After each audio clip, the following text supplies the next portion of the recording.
планинскиот крај во Демирхисарско, распослан во подножјето на Илинска планина, полна со историја од илиндеско време па до денес, преполне со прекрасни села, богати со планински води, шумски појаси, ореови дрва и костења.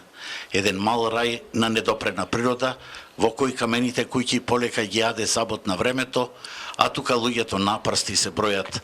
Деноиве репортерската екипа го посети Бабино, откаде излегле инженери, бизнисмени, даскали, професори и писатели.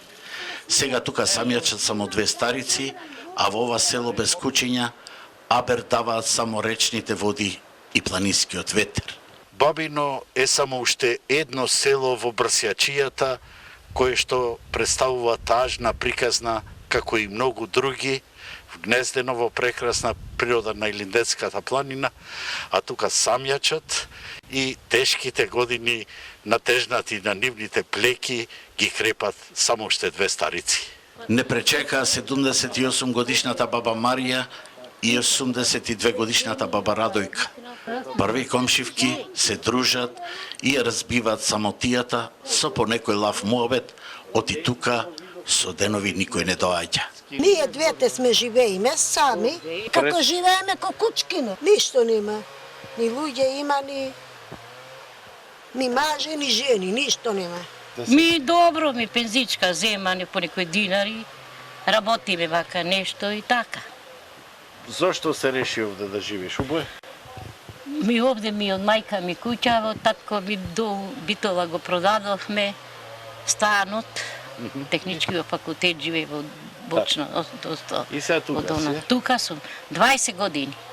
Ајде си рековне да ги запрашаме и за коронавирусот, да не чуле нешто или може би се плашат, ама ниту им е страв, ниту грижа. Од коронавирусот се плашите ли? И да се плашиме, што е то судбина од Господ ќе врвит. Така. Ако не вати, ќе не вати. Тако крутулиме, ќе крутулиме. Не ми е страв, не. Никој не иди не прашал, вие прв пат не прашувате. Маски имате? Не, никој кој не прашал, ни дошол некој. Ни милиција сум видела, ништо. И шо клаваш? А? Шабија? Шамијава е клавам вака. Си е клавам. Ама ете, се згоди и Ѓорѓовденско празнување, па си направивме заедничка дружба до црквата, колку за духовна подкрепа, а со една мисла повторно да навратиме и да ја посетиме најголемата приватна библиотека, која се наоѓа некоја куќа подолу, но тогаш беше затворена.